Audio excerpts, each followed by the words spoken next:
Fallout 4 is a pretty damn big game with so much going on. Like, you can't even walk around for more than a minute or two without encountering something interesting to do or see. And with that, it can take some time to get used to the game, and there are a whole bunch of features or mechanics that even some of the most veteran Fallout players may not have known existed in the game. So I've decided to create this video going over a few of those. And if you get to the end of this video and there are some hidden or lesser known features that I haven't mentioned here, why not leave a comment below letting us all know what that feature or mechanic is. Without further ado, let's go ahead and get stuck in. First up, I know this one should be pretty obvious because it is in plenty of first person shooter and third person shooter games, but it's not that obvious here, and that is Fallout 4 does actually have a cover mode. Embarrassingly enough, I had actually played through this game multiple times before realising this feature actually existed at all, and I also forgot it existed after coming back to the game recently, so that's why I'm mentioning it in this video. To activate the cover mechanic, it is pretty simple. All you need to do is walk up to, say, the corner of a wall or another object like a tree or a car or whatever, until your weapon is pointing to the ground, in first person mode that is. From there, whenever you aim, you'll be able to peek around the corner to fire at enemies whilst you're still mostly covered by yourself, just how it tends to work in other games. It's so annoying that it took me A, multiple playthroughs to realise this was possible, and B, that I forgot about the damn thing after coming back to the game after a few years away. So don't make the mistake I did, folks, use that cover mechanic because after all, it is useful, especially on harder difficulty modes. So let's talk about grabbing things. And if you're watching this thinking, well, grabbing things isn't unknown, you idiot, I'm not talking about the grabbing mechanic specifically, so to speak, more so what you can do with it. And first, a lot of players may or may not know that you can actually throw items you've grabbed, and it's pretty simple to do this. All you need to do is use the reload button for whichever platform you are on. And the longer you hold that reload button, the further that object will go. Within reason, of course, that you can't launch something across the entire length of the map. And it may seem like a useless but perhaps fun mechanic to begin with, but I have a little tip for you here. Throwing these items at mines or chimes, like those can chimes hanging from the ceilings to detect intruders, can in fact set them off and draw enemies to them, drawing their attention away from you and where you may want to be. Or you can do this to, walk past undetected. See guys, throwing resources isn't actually that useless at all. You can also just about steal stuff using this grab mechanic without being caught, but there is a certain knack to it. Like, I don't think you can specifically grab the item to steal and then just walk out with it, because, well, I did this and I got caught, but I don't know if I did something wrong. But what I did do instead was I grabbed things and put them in a box or a bin or something like that that you can stick on the floor, and then you can carry it away once you've filled it up. So if you fill up like a bin or a box and then carry it far away enough, then crouch to make sure that you are hidden, you can then grab those items from that container and voila, you've stolen that stuff and not got caught. I get it, it's a bit of a ball ache, but I just think it's funny that this works and you get to steal resources, sometimes valuable ones, whilst getting away with it. Continuing with the grabbing mechanic, yes guys, there's more. Let's say you're building in your settlement and you spot something that you could use resources from, but it happens to be outside the buildable zone. Then, if this item is small enough, you can then just pick it up and carry it inside the buildable zone and then scrap it for resources. I've heard rumours about being able to move cars from the outside of your buildable zone to within the buildable zone by grabbing a corpse and using that to push the car within the zone. So I decided to try that out.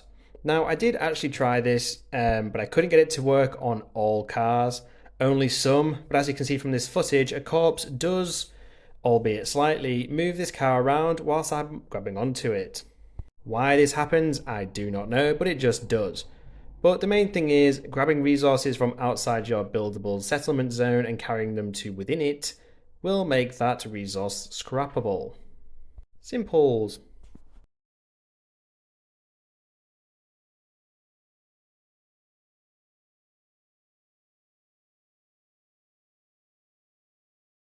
So here's one for you guys if you always play Fallout in first person mode, a little bit like myself, because there is a fun little mechanic that only works in third person view, and those are of course finishes, body slams and other fun things like tripping up enemies.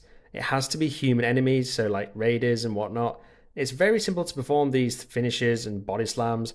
So what you have to do is, again, be in third person, not have any weapons equipped, and also be very close to an enemy. So, obviously, close enough to melee them, and then what you have to do is hold down the attack button, which on console is R1 or RB. I'm not 100% sure what it is on PC, but whichever one you throw a grenade with should do the job just fine. So, as I said, quite simple. Do this, and then when you're up close to like raiders and other soldiers, you'll be performing body slams, trips, and if they are low on health, finishes. As I said, it's worth noting this only works on human enemies, so it's not like you can run up to a Deathclaw and body slam the bastard, though that would be pretty awesome, wouldn't it? As well, the body slam is not something I'd recommend doing all the time because if you're playing on a higher difficulty, you'll likely get killed by running up to swarms of enemies without shooting them first, but it's still a fun thing to do nonetheless, especially when they are on low health.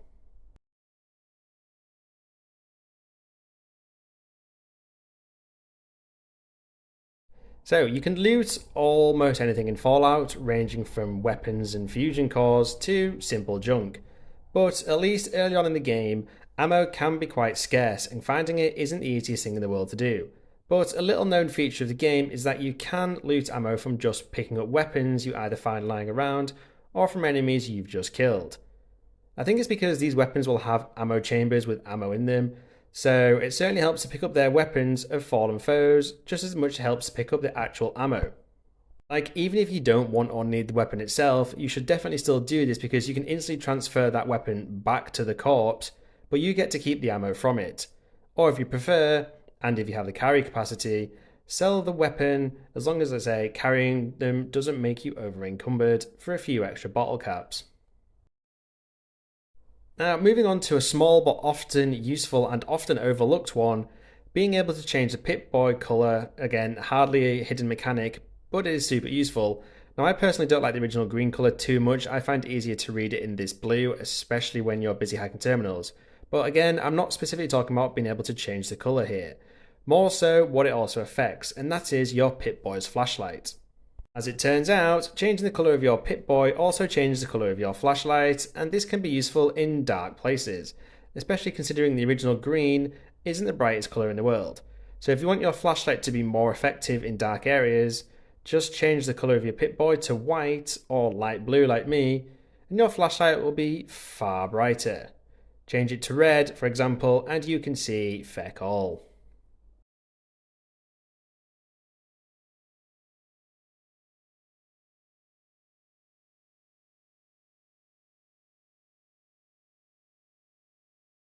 Let's talk about resources now.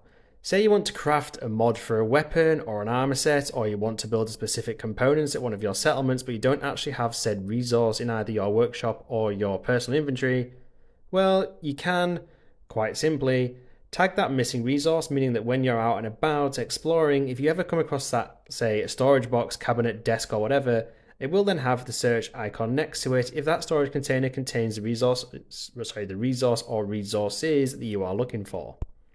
Sadly, it won't automatically locate resources for you, but it's a little mechanic that's definitely helpful when you're trying to craft certain things like weapon or ammo modifications, or buildable things, or apparel modifications. You get the gist.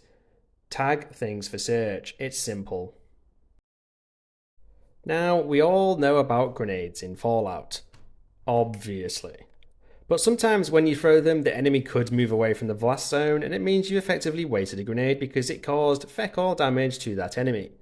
But there is, now I don't know if this is a glitch, but there is a sort of way to get them to explode on demand, and it's pretty simple. As I said, lob a grenade, and once it has bounced once or hit the ground, if you then target a nearby enemy and fire at them just once, that grenade will often explode instantly, which is actually slightly earlier than it would have done otherwise. Meaning, assuming the enemy is in vicinity, you're guaranteed to damage or kill them. Of course, your grenade throwing skills need to be accurate as well. As I mentioned at the beginning of this video, if you've gotten this far and there are some hidden features or mechanics in Fallout 4 that I haven't mentioned in this video, it would be totally awesome if you could leave a comment letting me and everyone else know what that is. The more hidden features and mechanics we get, the better. And there you have it, folks. There are a handful of features or maybe mechanics you probably didn't know existed in Fallout 4. I hope you found this video useful and I hope you learned something new, and of course I hope you enjoyed it. And if you are still here, it would be totally awesome if you could support my channel by hitting those like and subscribe buttons. You can now become a channel member as well, and as always, thank you for watching this video and I will hopefully catch you in the next one.